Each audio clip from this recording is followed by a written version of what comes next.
2024 had no shortage of gaming stories both in the industry as well as the games that industry makes. While the average game enjoyer may not have directly felt it, this year was abundant with incredible games. Now that the embers of our year are finally settled and the next one's roaring inferno is beckoning us, it's time to look back at our top 10 games of the year. Keep in mind, we have used advanced technologies and science to determine our definitive list here, so it's pretty much irrefutable, and I'm not taking suggestions on what we should have put here. With so many amazing titles, only one question is left. Who takes home HARDWIRED'S Game of the Year?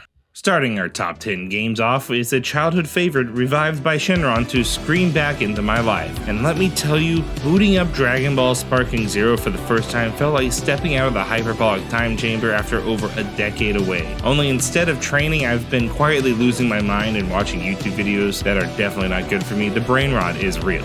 Meanwhile, Sparking Zero has spent that time developing into a fun mess of unbalanced fighters, old school arena fighter mechanics, and bold new innovations that more or less nail the feel of the original. Sparking Zero is as tough an opponent as Broly, as devious a teacher as Whis, and as slick a game as any in the franchise. All of it pushes its limits to become something truly excellent, a fitting sequel to the series I loved so much as a kid, and a near perfect representation of the explosive fights from the anime. Kicking off the next entry and also the beginning of the year, the latest game in the long-running 3D fighter series Tekken 8 is next. Tekken 8 is the culmination of 20 plus years of nearly perfected 3D brawling. Its fiery new mechanics like the heat system go a long way to keep the game's gameplay fresh and interesting, while new characters make the roster feel like it's ever evolving, even if they clearly left out Eddie Gordo and Heihachi to bring them back as DLC. I see you, Bandai Namco. Regardless, between its excellently handled online mode and the large number of play options for offline,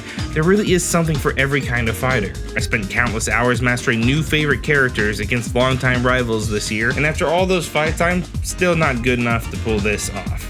Tekken 8 is proof that if it ain't broke, keep punching. Of all the returning franchises that dared to show their faces after 10 plus years this year, and there were actually quite a few of them, Dragon Age the Veilguard had me perhaps the most concerned. See, BioWare had this string of poorly conceived, badly planned, and disastrously executed games in the last decade, following their previous Dragon Age game, which was a Game of the Year winner, Dragon Age Inquisition.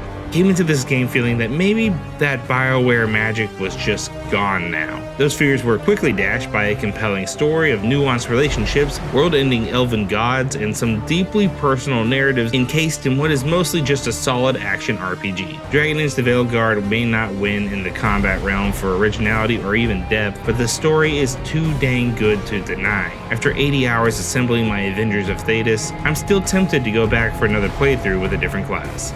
Love, death, change, and the bonds that we form together. Neva hits you in the heart from its opening moments and lets quiet moments throughout the game linger so you have time to reflect on that heartbreak. Alba and her new wolf cub Neva's mystery-laced battle for survival is a beautiful depiction of familial bonds and love. Neva speaks volumes through its craft and yet doesn't have a single line of dialogue. I don't want to spoil anything here because the artistry on display here is some of the highest in the gaming industry. I mean, just look at how beautiful this artwork is. If you're looking for a good cry in a relatively short game, this is at the top of both of those lists. Now that the Chinese game developer market is beginning to flourish, we can see what kind of talent we've been missing out on. And developer game science clearly figured out that the equation is quite simple. Monkey Man plus big stick that goes thud, and hyper-frenetic action equals one of the best action RPG games of the year. Black Myth Wukong is extremely my kind of game. Chinese mythology, kung fu, tons of attacks to bombard my foes with?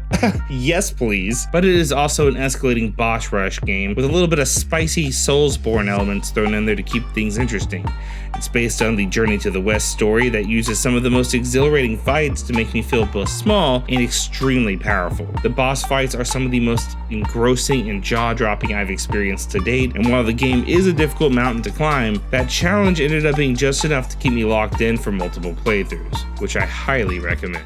I don't think I've ever experienced anything quite as chaotic, deeply enjoyable, and adrenaline pumping as Helldivers 2. It did what most game publishers seem to think is impossible, naturally curated a self-propelling community that cared about the game's well-being as well as the content therein. For months, you couldn't go anywhere on the internet, at least my side of the internet, without seeing lore memes and gameplay clips and bros getting hugs about democracy. We all had a disease and the cure was managed democracy. The gameplay was simple but effective. shoot the robots and or bugs, and then as though gamers designed the system for the military in this world, you use your Dance Dance Revolution skills to call in massive attacks or special weapons. But what really sold the world on this game is that friendly fire was kind of encouraged. It was a fun part of the game and not a hassle. We were all here to defend Super Earth, and as a result, we are all highly expendable, which means there's no such thing as danger close. There's something incredible about seeing a bomb drop out of the sky that could wipe out an entire country, and then watching it detonate, painting the sky with democratically delivered brushstrokes of devastation. With pitch-perfect satirical laughs alongside a dedicated to the bit fan base, Helldivers 2 remains one of the coolest multiplayer experiences of my entire life. Indiana Jones is iconic. His design, his charm, and the adventures he goes on. I mean, just hearing that theme music inspires a sense of exploration and Saturday morning adventure, which is why it's weird that we never had a good officially licensed Indiana Jones game. Luckily, Machine Games has solved that ancient puzzle, bringing us Indiana Jones and the Great Circle, which despite its incredibly goofy name, is a triumph. I was skeptical a first-person Indiana Jones game would even work. I mean, I get why they did it, but I wasn't sure this would end up feeling like anything other than Wolfenstein Archaeologist Edition. But as soon as the game had me immersed in the story, I knew it was the right decision. Beautiful environments, killer performances, and a never-ending cavalcade of Nazis getting decked in the schnoz make this one an instant indie classic, and a must-play for longtime fans.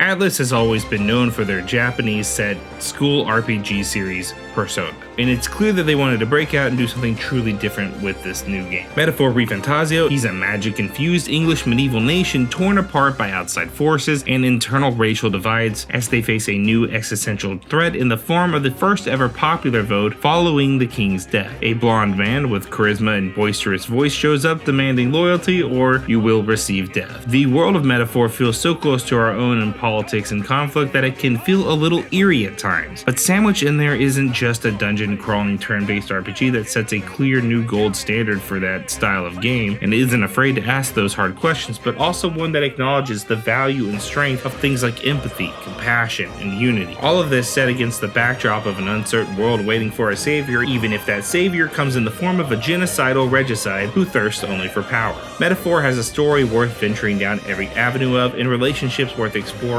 into their deepest levels. It is one of the best games in the genre that I have ever played.